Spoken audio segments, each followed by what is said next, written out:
The silence of the pews was the loudest thing in the church. It was supposed to be the most joyous day of my life.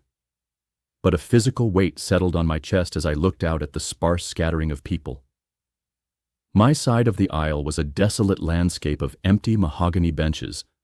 A handful of co-workers, my college roommate Rivera, and my best friend Mateo, who sat in the front row, were the only ones who had shown up. The rest, my parents, my 3 siblings, my aunts, uncles, and cousins, were conspicuously absent. They were home, I imagined, likely enjoying Sunday dinner and acting as if this day didn't exist, all because of a deeply held, and in their minds, righteous conviction. I was marrying a gold digger. Issa was 26, a part-time employee at a local art gallery who drove an old Honda Civic and lived in a tiny studio apartment above a bakery. When I introduced her to my family 8 months earlier, I watched the subtle shift in their expressions the moment they heard what she did for a living. I, on the other hand, was a software engineer at a prominent tech company.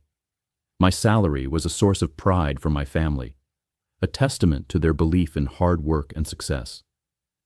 My Tesla and downtown condo only reinforced their worldview. To them, Issa's life seemed a stark contrast to mine, and they immediately jumped to a conclusion. They believed she was after my money, but they didn't see what I saw. They didn't see the way her eyes lit up when she spoke about the local artists she represented, her voice filled with a genuine passion for their work. They didn't see her spend weekends volunteering at the animal shelter, returning home exhausted and covered in dog hair, but with a radiant joy that no amount of money could buy. They didn't see her stubborn insistence on splitting every dinner bill, even when I could easily afford to pay for us both without a second thought. They saw only what they chose to see, a narrative they had already written for her. My mother's warning was delivered with a practiced gentleness. "Son," she said, pulling me aside after our first family dinner. "She's a beautiful woman, I'll give you that. But beautiful women who date successful men often want something. Just be careful." My father was more blunt. "You're being played," he told me, his face etched with disapproval. "You're too love-struck to see it." My sister Claudia found the entire situation laughable. "You've known her for 8 months and she doesn't even have a real job? Come on," she scoffed when I told her I was going to propose. Despite their objections, I proposed anyway. In the small park where we'd had our first date, I got down on one knee. Issa's tears were real, the kind you can't fake, and she said yes. For a moment, I believed everything would be okay. The wedding planning, however, proved me wrong. My family's hostility wasn't just passive. It was an active campaign to stop the wedding. My mother declared she couldn't support this mistake.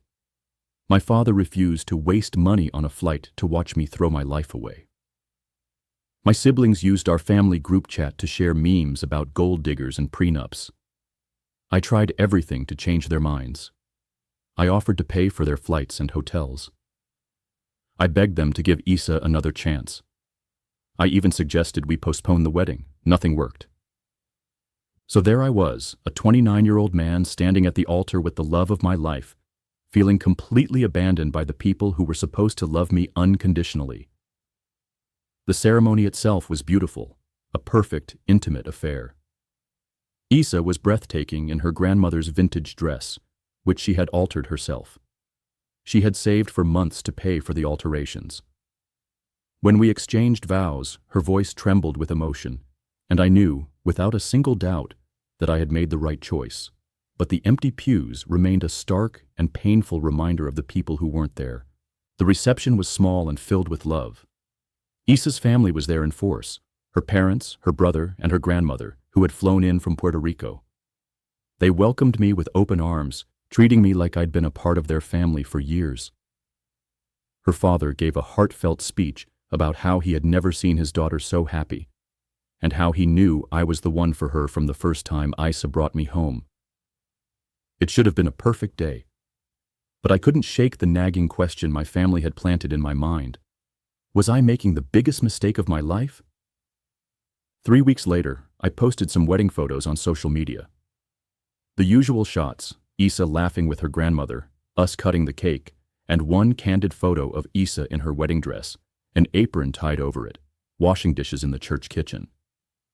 It was that last photo that changed everything. My phone started buzzing around 10 p.m.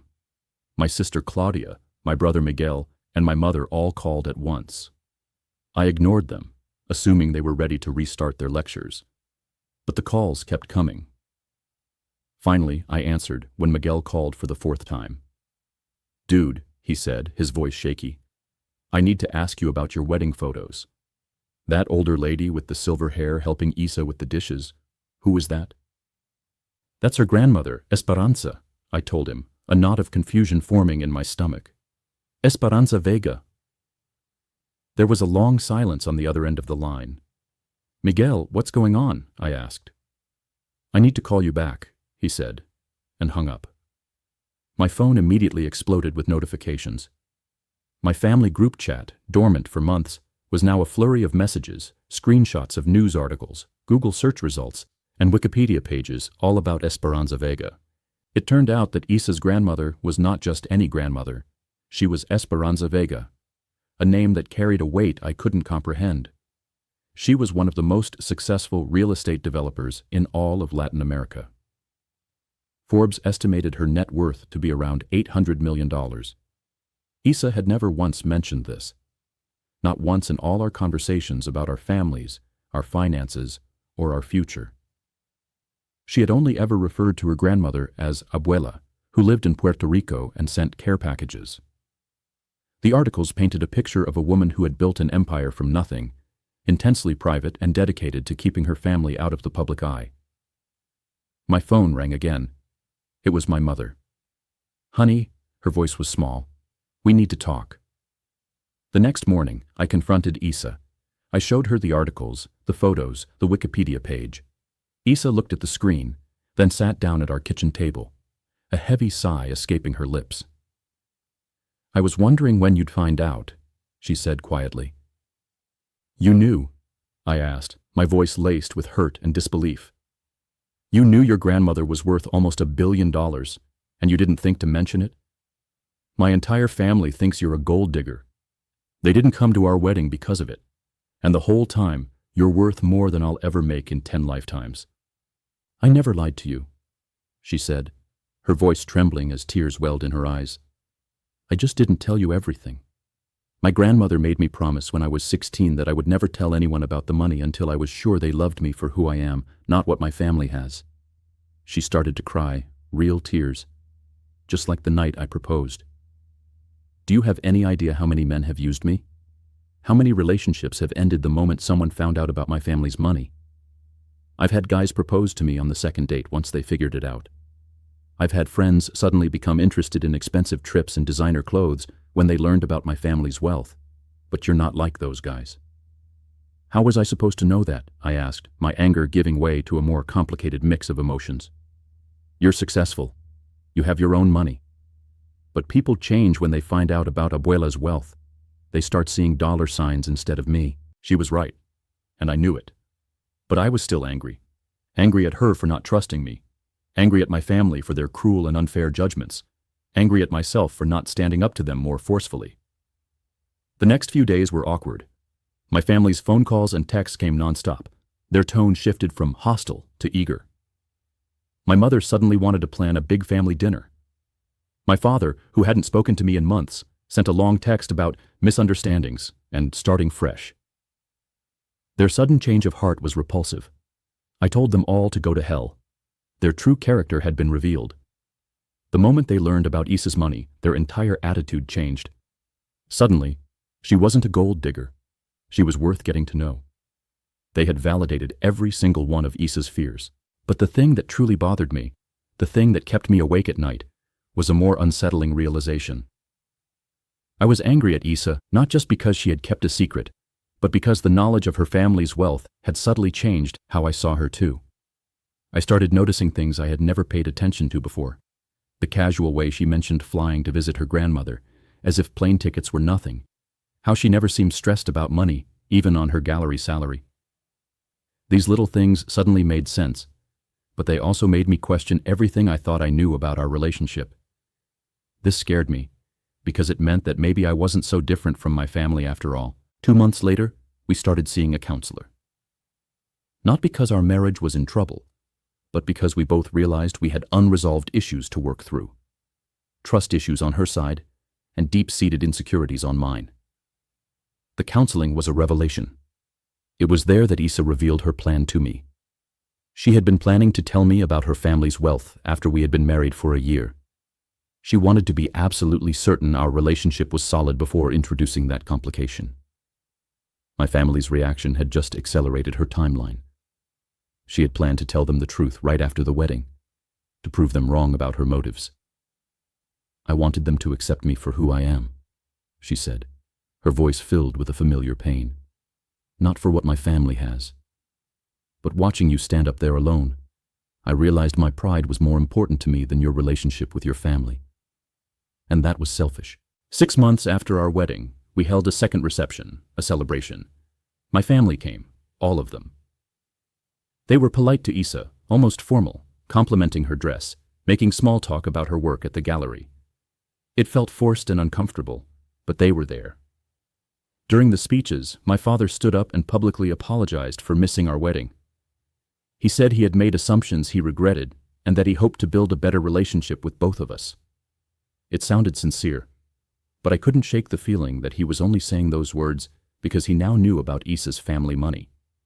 After the reception, I asked my mother directly, "Would you have come to our wedding if you had known about Isa's grandmother from the beginning?"